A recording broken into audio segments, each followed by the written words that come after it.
My name is Claire Bennett. I'm 33 years old. And until last Saturday morning, I thought I was engaged to the man I would spend the rest of my life with. Ryan and I had been together for 2 years. We got engaged 6 months ago. In a moment, I replayed so many times that it had started to feel like proof. Proof that I had chosen well.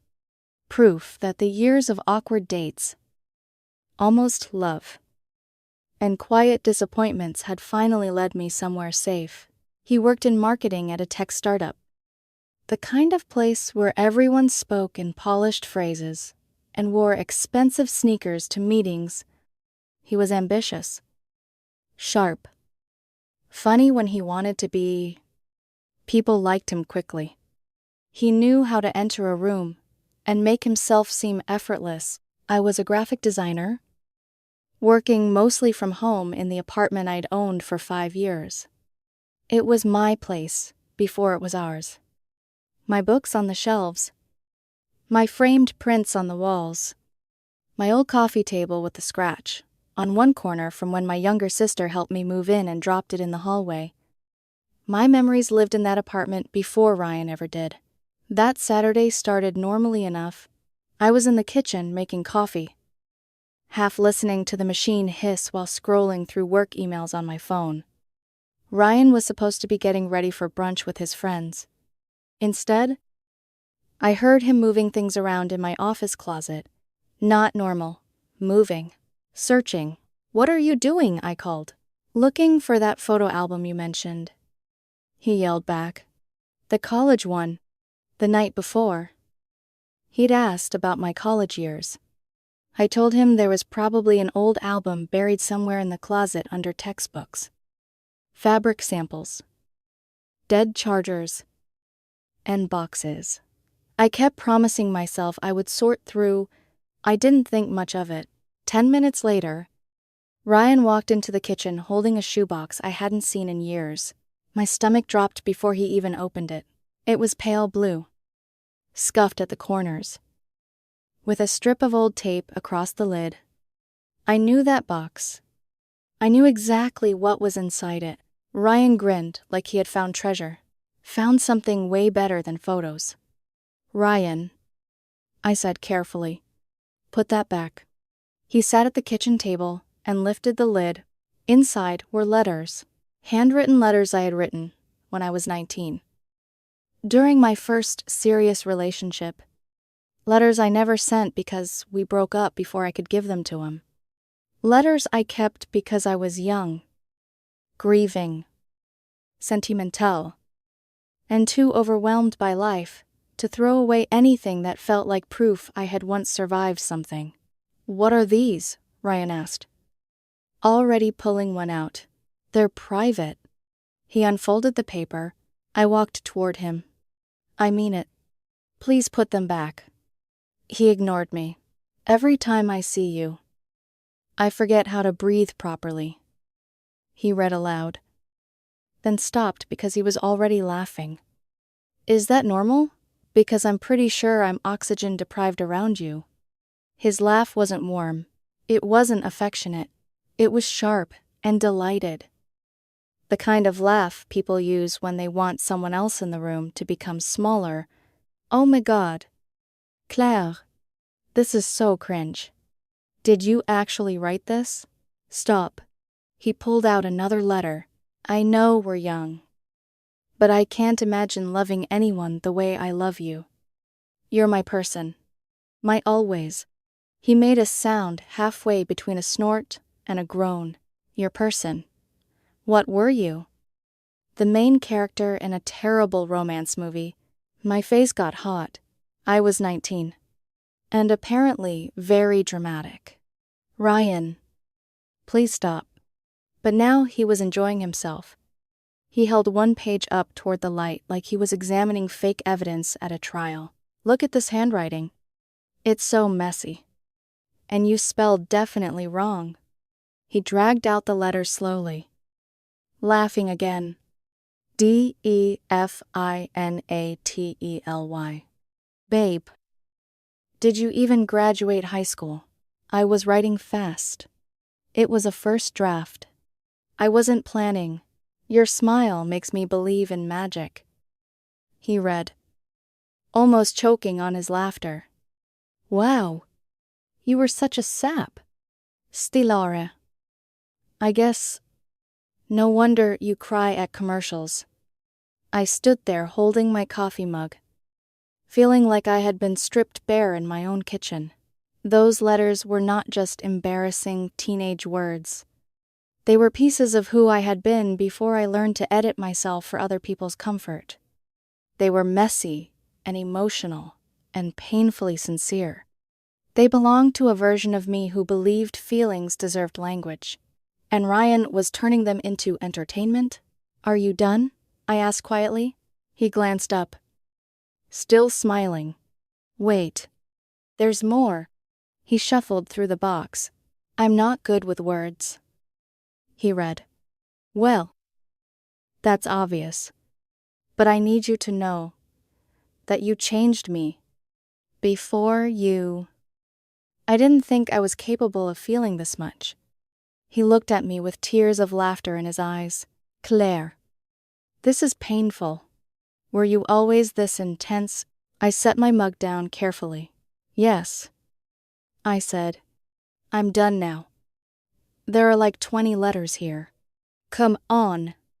This is hilarious. No. Something in my voice finally made his smile slip. What's wrong? I'm just teasing. You're mocking me. It's funny. You have to admit, it's over the top. It's how I felt at 19, about someone I cared about. His expression changed then. The amusement cooled into something more defensive. Someone who wasn't me. He said, that's not the point. Isn't it? Should I be worried you still have love letters to an ex-boyfriend? I forgot they existed until you dug them up. But you kept them. They're mine. Private. You had no right to read them, let alone mock them. He rolled his eyes. Oh. Come on. Don't be so sensitive. There it was. A sentence I had heard from him so many times before. Always in slightly different clothes. Don't be so sensitive. You take everything personally. I was joking. You're making it weird. It is serious to me. I said. Ryan put the letters back in the box. But he left the box on the table like evidence he had won. Whatever. I'm meeting the guys. We'll talk later when you've calmed down. He grabbed his jacket and keys. The apartment door closed behind him with a soft click. I stood in the kitchen, staring at the shoebox. Something inside me shifted. Not loudly, not dramatically, but permanently, because here was what Ryan didn't know. Those letters were not really about an old boyfriend. They were from the year my father was dying. My first boyfriend had been there during the worst of it. He was 19 too. Awkward and scared, and trying to love someone whose house was slowly filling with medicine bottles, whispered phone calls, and grief no one knew how to name. I wrote those letters while watching my father disappear a little more each day. I wrote them after hospital visits, after helping my mother pretend she was fine, after sitting with my younger sister while she asked questions I couldn't answer. I never sent them because my boyfriend broke up with me 2 weeks before my father died. He said he couldn't handle the heaviness anymore. He said he needed to focus on his own mental health. I didn't blame him then. I still don't. We were kids, standing too close to adult pain. But the letters stayed because they were never only about him. They were about me trying to find solid ground while everything under me cracked. They were about a girl becoming a woman in the worst possible way, trying to hold on to something tender while death moved through her house. They were private because they held the rawest version of me, and my fiancé had just used them like a comedy sketch. I picked up my phone. There was one contact I had never used. Ryan's older sister. Melissa. He barely spoke to her. In 2 years. He had mentioned her maybe twice. Always with tension in his voice. Always changing the subject quickly afterward. I had met her once at a family gathering. Ryan reluctantly brought me to Esri. We talked for maybe 10 minutes, while Ryan was in another room. She seemed calm, grounded, tired in a way I recognized but couldn't explain. Before she left, she gave me her number and said, "If you ever need to know the truth about anything, call me. I mean it. I know how he is." At the time, I thought it was strange. Now I understood. I typed one message. "This is Ryan's fiancé. We need to talk. It's important." Her reply came less than a minute later. "I've been waiting for this message for 6 months. Coffee tomorrow. 10 a.m. The next morning, I barely slept. Every time I closed my eyes, I saw Ryan standing in our kitchen holding those letters. Laughing, not reading, laughing. There was a difference. One came from curiosity. The other came from contempt. By the time I arrived at the cafe Melissa had chosen, I had already replayed the entire relationship in my head at least 100 times. Little moments I had ignored, comments I had brushed off, times I had walked away feeling strangely ashamed, without understanding why. The cafe sat on a quiet side street downtown. Far from any place Ryan and I normally went.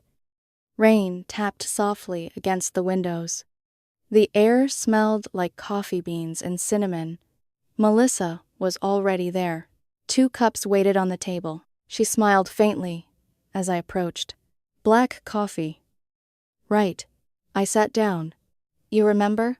You mentioned it once at my cousin's birthday party." She shrugged. "You're one of those people who actually enjoys coffee instead of disguising it with sugar." For a moment, neither of us spoke. Then she looked at me carefully. "So?" Her expression softened. "What finally happened?" I let out a breath. "Ryan found something personal." Her eyes immediately darkened. "Letters." I froze. "How did you know?" She gave a bitter laugh. "Let me guess. He found something deeply private and turned it into entertainment." I told her everything. The closet, the shoebox, the reading, the mocking, the way he ignored me when I asked him to stop, the way he called me sensitive afterward. Melissa listened without interrupting. When I finished, she wasn't surprised. Not even a little. Instead, she stared into her coffee and quietly said, "He did the same thing to me." A chill moved through me. "What do you mean?" Melissa leaned back. "I got married 4 years ago." I nodded. Ryan had mentioned the wedding once. Briefly. Only once. "She never talks about you." I admitted. Melissa smiled sadly. "That's because we haven't spoken in 4 years." The number hit me harder than I expected. 4 years. An entire relationship erased. "Why?" She looked out the window. "My wedding vows." I blinked. "What?" "I wrote my own vows." Her voice grew quieter. They weren't perfect. They weren't poetic. But they were honest. I could see emotion moving behind her eyes. They were about my husband. About how safe he made me feel. About the way he sat beside me during panic attacks. About how patient he was when I couldn't sleep. She swallowed. They were real. The pain in her voice made me sit forward. Ryan got a copy of the wedding program. My stomach tightened. 2 days later, he posted my vows on social media. "What?" He turned them into a joke. I stared at her. "He did what?" Melissa laughed without humor. "He posted screenshots and added commentary. Said they sounded generic. Said they were boring. Said they looked like something copied from the internet." I felt sick. People commented. Her voice cracked slightly. They laughed. My chest tightened. "Oh, my God." One person said they fell asleep reading them. She smiled bitterly. Another asked if I copied them from Pinterest. Melissa. The worst part wasn't strangers. She looked directly at me. It was Ryan. Silence stretched between us. He knew what those vows meant to me. I thought about the letters, the laughter, the mocking, the complete absence of empathy. Suddenly, it all felt familiar, predictable, like a script. What happened afterward, I asked. I confronted him. Her laugh returned. He said I was being oversensitive. The exact same word. He said it was just a joke. I closed my eyes briefly. Of course he did. He told me I should be grateful people paid attention. I shook my head. That's horrible. Yes. Melissa stirred her coffee. Then he told me if my feelings were hurt, that was my responsibility. Something cold settled in my stomach. Because I had heard versions of that sentence too. Whenever Ryan crossed a line, whenever I expressed discomfort, whenever I tried to explain why something mattered, the conversation always somehow became my fault. You want to know why I'm telling you all this? Yes. Because you're about to marry someone who believes vulnerability is weakness. Her words landed like stones. He sees genuine emotion as something embarrassing. She paused, and eventually, if you stay, you'll start hiding pieces of yourself. I felt myself growing very still, because it's easier than watching him tear them apart. Neither of us spoke for several seconds. Then I asked the question I already knew the answer to. There's more. Isn't there? Melissa looked down. There's always more. Rain rolled down the glass beside us. What kind of more? She hesitated, long enough for me to realize she was deciding how much to tell me. Finally, she reached into her purse. She pulled out a folded piece of paper. Ryan had a girlfriend before you. I nodded. He told me she was unstable. Melissa almost laughed. Of course he did. My pulse quickened. He said she was controlling. He said she was obsessive. Anything else? He implied she was emotionally abusive. Melissa shook her head. No. The certainty in her voice was startling. No. She slid the paper across the table. I looked down. A name. A phone number. Natalie Harper. Ryan's ex-girlfriend. The woman he spent 3 years with. Melissa folded her hands. Call her. I stared at the number. What happened? That's her story to tell. You think Ryan lied? I know he lied. The certainty made my heart pound. How? Melissa met my eyes. Because I was there. Silence. He rewrites history. The statement came so calmly, it sounded practiced. He always has. What do you mean? When relationships end, he needs to be the victim. I remembered Ryan describing Natalie. Crazy, controlling, unstable, dangerous. The words suddenly sounded rehearsed. He can't accept responsibility. Melissa continued. So eventually, everyone who leaves becomes a villain. I looked at the number again. Why are you helping me? The question escaped before I could stop it. Melissa smiled sadly. Because nobody helped me. Her answer was immediate. Because nobody helped Natalie. She looked away briefly. And because, despite everything, he's still my brother. I blinked. What? She nodded. I don't hate him. That surprised me. Really? No. She sighed. I hate what he does. A long silence followed. When I met you at that family party, she continued softly, I saw how you looked at him. Heat touched my face. You were kind. I didn't know what to say. You listened when he spoke. She shook her head. You cared. The sadness in her eyes deepened, and I remember thinking that eventually he'd hurt you. My throat tightened. Why didn't you tell me then? Because I didn't have proof. She laughed softly. Who believes the estranged sister? I couldn't argue with that. But now, You've reached out. She pointed toward the folded paper. That means he's already started. The words settled heavily between us. Already started.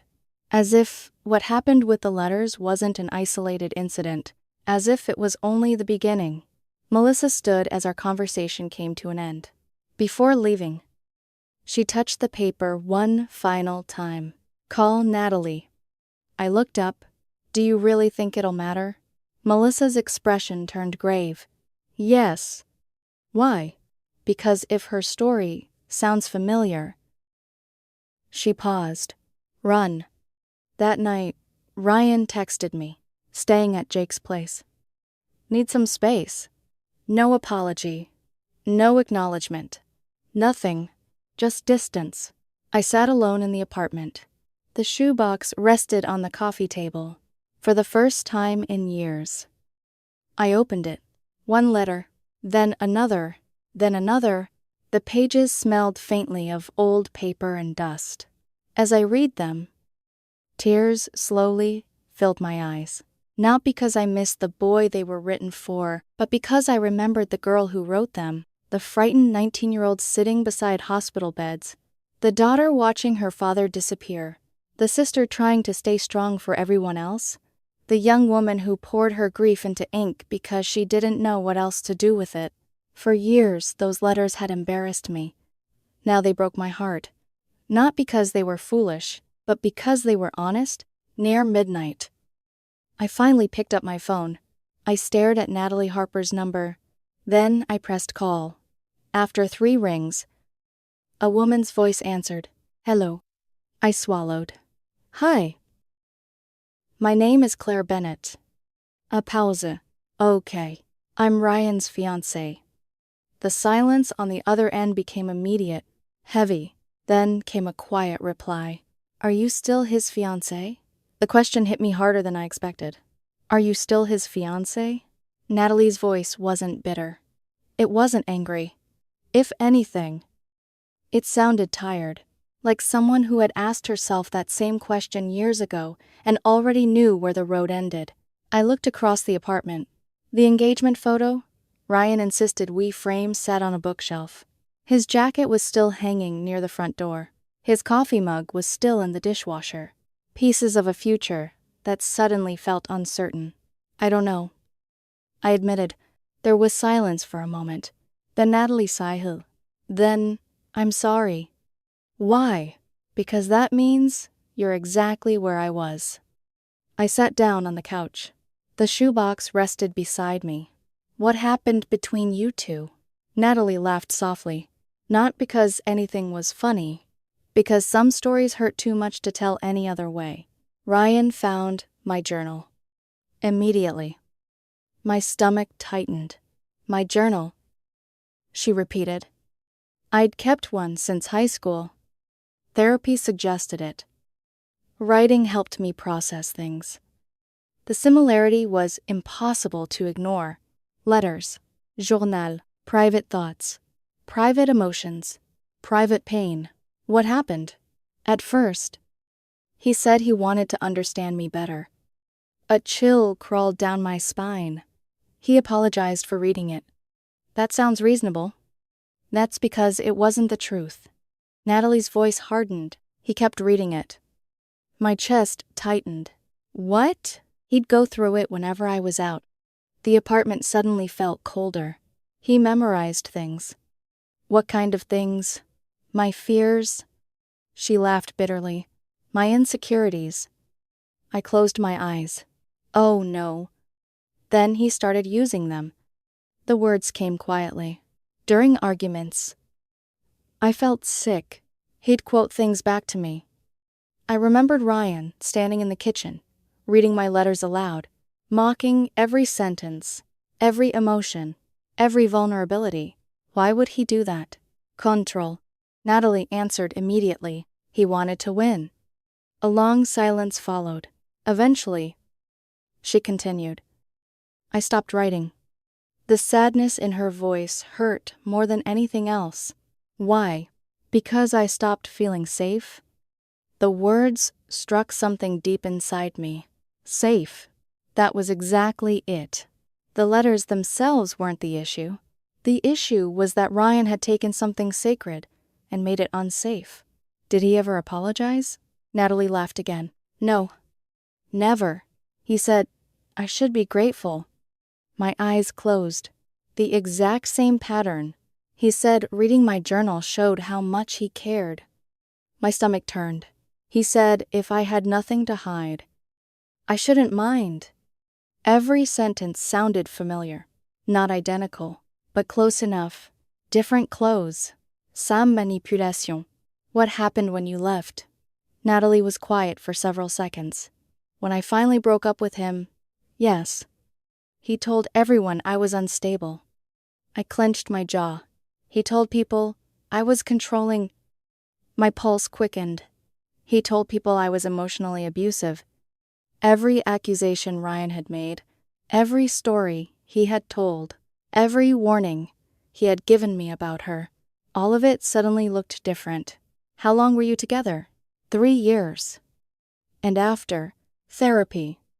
Her answer came immediately. Lots of therapy. The honesty in her voice was devastating. Did it help? Yes. A pause. But it took 2 years before I trusted my own thoughts again. I swallowed hard. What do you mean? Ryan has a way of making you doubt yourself. The room became very quiet. You start wondering if you really are too sensitive. I stared at the engagement ring on my finger. You start wondering if your feelings are wrong. I looked away. You start apologizing for being hurt. My chest tightened because I had done exactly that, over and over. Without realizing it, Natalie exhaled slowly. My advice. What? Leave now. The answer came without hesitation. Before you spend years rebuilding yourself? After the call ended, I sat alone in silence. The apartment felt different. Not empty. Clear. As if a fog had lifted. For the first time in months. I wasn't making excuses. I wasn't explaining away behavior. I wasn't telling myself Ryan was stressed. Or tired. Or misunderstood. I was seeing him exactly as he was. And it terrified me. Ryan came home the following evening.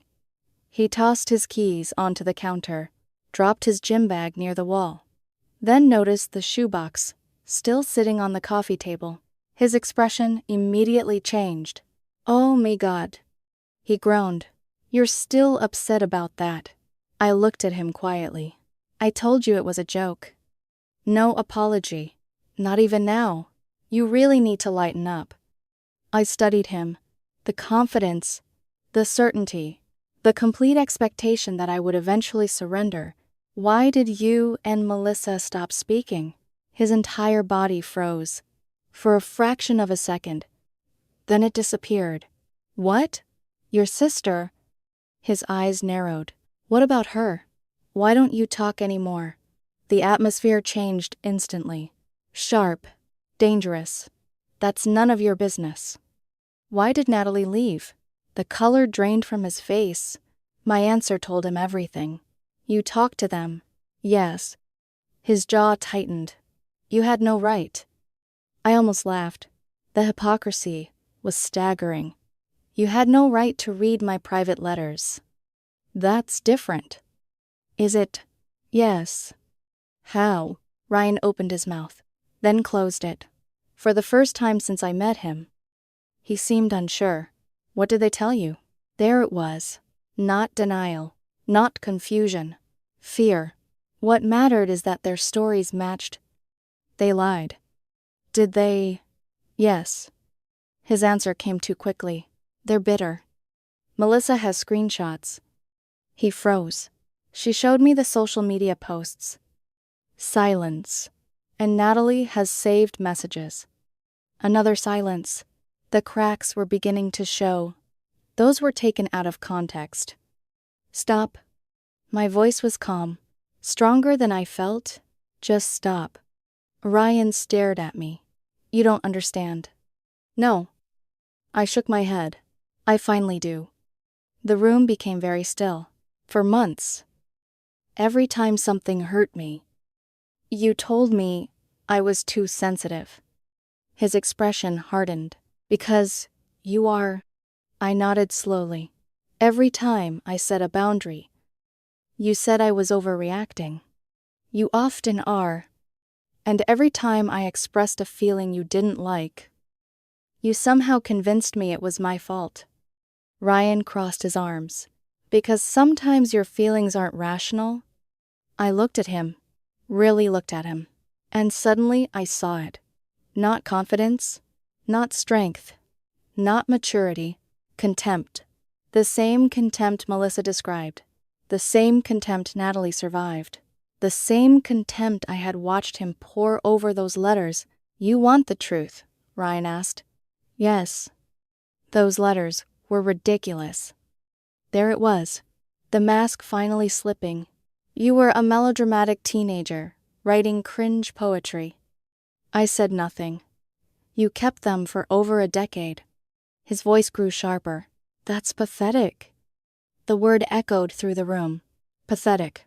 Not embarrassing. Not awkward. Pathetic. I felt something inside me settle. Not break. Settle. Like a final piece sliding into place. You don't get to decide what mattered to me. Ryan rolled his eyes. And you don't get to be so fragile that you can't handle teasing. It wasn't teasing. Yes. It was cruelty. No. His voice rose. You're making this into something bigger than it is. I stared at him. No. I said quietly. I'm finally seeing it for exactly what it is. Ryan shook his head. You're unbelievable. Then he delivered the sentence that changed everything. Maybe you're too weak for a real relationship. Silence. Absolute silence. Then I nodded. You're right. His expression shifted. What? I slowly removed the engagement ring from my finger, placed it beside the shoebox. His eyes widened. Claire, we're done. The room froze. What? We're done. His face went white. You can't be serious. I am. Over some letters. No. I shook my head. Over what the letters revealed. Ryan stared at me. Disbelief, turning into anger. You're insane. Maybe. I stood. But I'd rather be alone than spend the rest of my life with someone who treats vulnerability like a weakness. His breathing became heavier. You're throwing away our future. No. I looked directly at him. You already did. For several seconds. Neither of us moved. Ryan stared at the engagement ring sitting beside the shoebox. His face cycled through disbelief. Anger. Confusion. And finally, something that looked dangerously close to panic. No. He shook his head. No. We're not doing this. We already are. Claire. Stop being dramatic. The word almost made me laugh. Dramatic. The same word he'd used for the letters. The same word he'd used whenever my emotions became inconvenient. The same word he'd used whenever reality didn't fit the version he preferred. This isn't happening. It is. Ryan began pacing. We're engaged. His voice rose. Our parents know. Save the dates already went out. We were engaged. His head snapped toward me. Pestinse. Claire. No. I surprised even myself with how calm I sounded. The fear was gone. The confusion was gone. In their place was clarity. And clarity can be a terrifying thing. You don't get to read my private thoughts. Mock my grief. Disrespect my boundaries. And then act shocked when there are consequences. His jaw tightened. You are blowing this completely out of proportion. Am I? Yes. Then answer one question. He crossed his arms. Fine. If I had found something private, you wrote, and I sat in front of your friends, reading it aloud while laughing at you, how would you feel? The question landed harder than I expected. For a brief moment, he didn't answer. Then, that's different. Of course it was. It always was. Different when it happened to him. acceptable when it happened to someone else. Why? It just is. I nodded slowly. Thank you. For what? For proving my point. Ryan ran a hand through his hair. You talked to Melissa? Yes. You talked to Natalie? Yes. His expression darkened. They poisoned you against me. No. I looked directly at him. They warned me. The distinction hit him immediately. His eyes narrowed. You really believe them? I believe patterns. His mouth opened, closed, opened again. You don't know what they're like. Neither do you. What does that mean? Because you never actually saw them. The room grew quiet. You only saw the versions of them that were useful to your story. For the first time all evening, Ryan didn't have a response ready. Instead, he grabbed his phone. Fine. The word came out sharp. Let's call someone who isn't biased. I already knew what he was doing. He hit a contact, put the call on speaker. His mother answered after 3 rings. Hello? Mom? The confidence immediately returned to his voice. Claire is ending the engagement. A pause. What happened? Ryan laughed bitterly. She found some old love letters. She wrote to an ex-boyfriend when she was a teenager. Okay. I made a few jokes. Another pause. Ryan. His mother's voice had changed. Did you read them without permission? He hesitated. Well, did you? Yes. But, did she ask you to stop? His face tightened. Yes. And you continued. Silence. I watched realization slowly appear in his eyes. This wasn't going the way he expected. Mom, you're not understanding? No. His mother sounded exhausted. I understand perfectly. Ryan blinked. Wait. You invaded her privacy. Mom? You humiliated her. Mom? And now you're surprised she's leaving. Ryan stared at the phone, completely stunned. Are you serious? Very? The disappointment in her voice felt years old. As though this conversation wasn't new, as though she'd had versions of it before. Many times before. You owe her an apology. Are you taking her side? I'm taking the side of basic decency. The words struck like a hammer. Ryan looked genuinely wounded. His mother sighed. Ryan. The anger disappeared from her voice. Only sadness remained. You're not 12 anymore. Silence. You can't keep hurting people and calling it honesty. His face went pale. You don't know what you're talking about? I know exactly what I'm talking about. Another pause. Then, good night. The call disconnected. Ryan stared at the screen. His own mother had hung up on him. For several seconds, he simply stood there, speechless. Then his expression hardened. This is your fault. I almost laughed. The predictability of it was remarkable. You turned her against me. No. I picked up the engagement ring, placed it gently on the coffee table. You did that yourself. His eyes flashed. You'll regret this. Maybe 6 months earlier that threat would have frightened me. Now it sounded hollow. Maybe. I mean it. Okay. You're making the biggest mistake of your life. I looked at him, really looked at him. The anger, the entitlement, the absolute inability to accept responsibility, and suddenly I felt nothing. No rage, no heartbreak, no need to convince him, just certainty. I don't think I am. Ryan grabbed his keys, his wallet, his jacket, then stopped at the door. For one brief second, I thought he might apologize. That maybe beneath all the pride and defensiveness there was still enough self-awareness left, but instead he said, "You're too sensitive for any real relationship." Then he left. The door slammed behind him, and the apartment became quiet. For the first time in months. Genuinely quiet. The next morning, Ryan's mother called me directly. I almost didn't answer, but I did. Claire. Hi. There was a long pause. Then, I owe you an apology. I closed my eyes.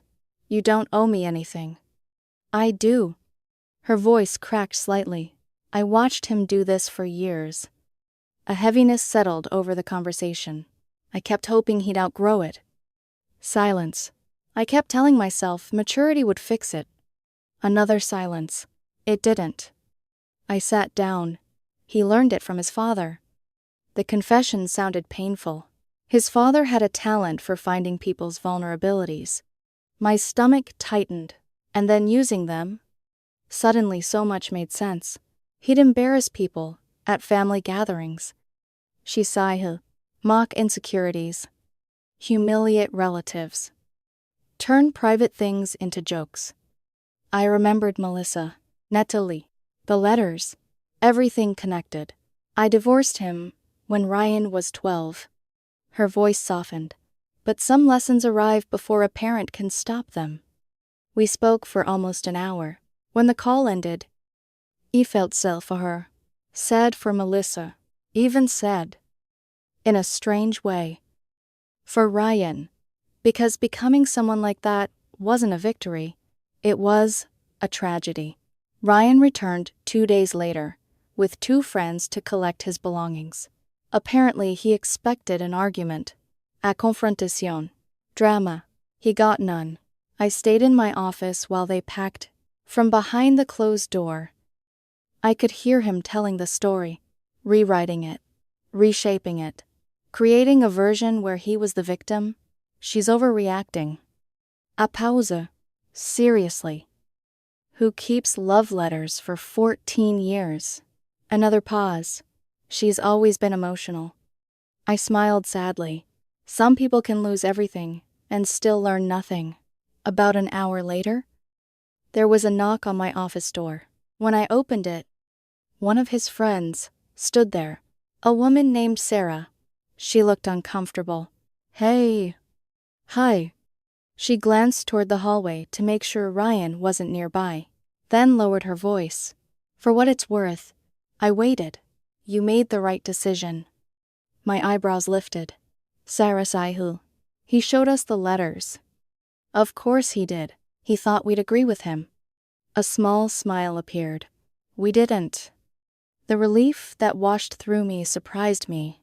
Not because I needed validation, but because it confirmed something important. The problem had never been the letters. The problem had been the cruelty. They were sweet. Sarah continued, a little dramatic.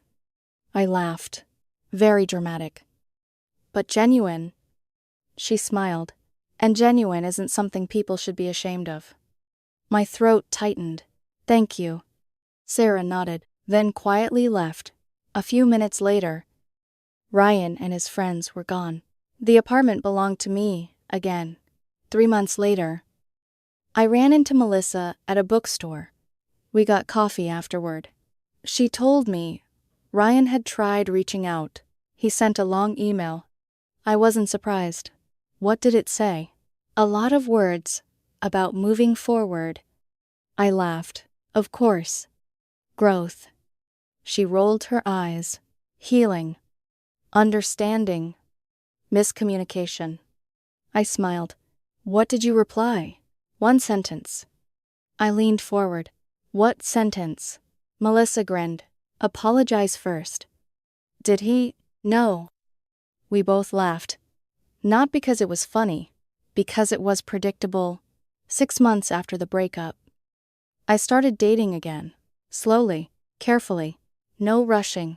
No pretending. No forcing anything. One evening, over coffee, a man I had been seeing asked about past relationships. Eventually, the conversation reached the letters. What happened to them, he asked. I still have them. Can I read one?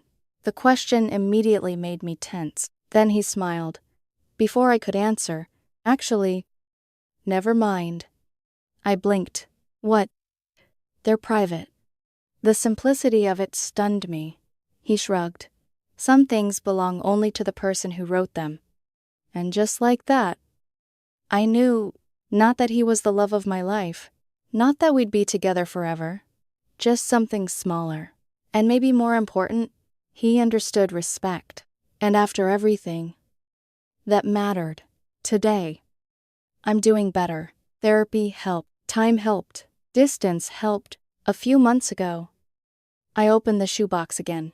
I read every letter. They were messy, overly emotional, embarrassingly sincere. Some sentences made me laugh. Others made me cry.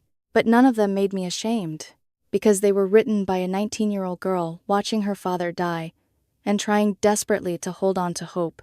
They were written by someone brave enough to feel everything. The biggest lesson I learned wasn't about Ryan. It wasn't even about heartbreak. It was this: the right person will never make you feel foolish for caring. They won't weaponize your vulnerability. They won't treat your honesty like entertainment. They won't mock the softest parts of you simply because those parts are exposed. And when someone repeatedly shows you who they are, believe them. I finally did. Oddly enough, I owe that lesson to a dusty old shoebox hidden in the back of a closet, because those letters reminded me of something I had forgotten. Being vulnerable is not weakness. Protecting your heart is not oversensitivity. And genuine emotion will always be worth more than someone else's approval.